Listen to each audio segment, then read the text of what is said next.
Right, folks, we got this here hole in the wall. We have some network cables going through it. It doesn't look real pretty, as you can see. So what I've done, I've gone out and purchased this this little cover deal. And so that's it's going to look real nice, because it's going to shield it all up, cover roughness. Trouble is, that hole ain't big enough. I need to get a 1 3/4 inch hole saw and widen that hole out so this will fit in there. And the only part about this that's going to suck is I'm going to have to unhook all these cables and poke them back through and set everything back up. But otherwise, it should go pretty easy. So yeah, let's get to it. Okay, I got all them cords fed back through. Got the ones marked so I know what they plug into on the other side. And there's a stud in there on the left side, so what I'm going to do is just widen this hole out a little bit to the right, and yeah, it should be pretty good. Let's see what happens. Ooh, I don't have the pilot hole. This is going to be tricky, y'all. I'm going to set this phone down.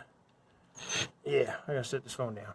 Alright, so that didn't go too good on account of not having a pilot hole in the middle to keep her steady, because there's already a hole there. But I think with this plate, it'll overlap that. So now I'm going to vacuum this up, stick that plate in there, see how it goes.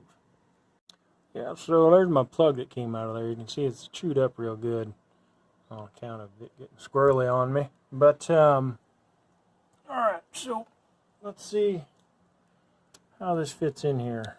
It's got these little tabs on the back side. Oh yeah, okay. A little bit extra on I might try to trim that down a little, smooth that out. But then the trick is going to be feeding these wires through. So what I think I might do is get the cords through there before I go ahead and screw those in. That way I can kind of feed them through one at a time before it's in the wall. Okay, that's looking better already. What I'm going to do now is tighten these screws. And what that's going to do on the back side there, it's going to lock these metal flaps in place to keep the plate from pulling out as I'm feeding cords through it in the future. Let's see how this works. I might go around the back side and make sure it's all flipped out there behind the drywall to keep a good solid fit.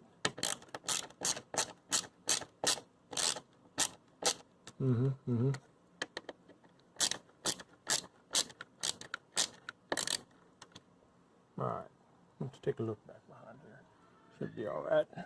Y'all see stuff you shouldn't see. Okay, yeah, so I gotta feed them wires through, but I don't know how well you can see that. But this metal tab here is flipped right up, right there. So that ain't going anywhere now. I don't call that good. Get all these hooked up so we got the internets again. Alright. Alright, folks, ready to see the final product there. Alright, here it comes. Get a load of that. So obviously it looks a little cleaner. Got a plate on it. I mean, I think that's probably more cords than it was designed to handle, but I still got room for maybe 1 or 2 more if I need to. But network switch is back behind there, so I really don't anticipate having a whole many more cords coming from this way. But anywho, I think that worked out all right. Hey, let me know if you got any tips about using a hole saw when there's already a hole to begin with, and you can't use a pilot drill to keep her steady. That was a little sketchy there, but we got her done. I think it looks all right, all things considered there. So be sure to comment below if you got any tips for me, and check us out next time.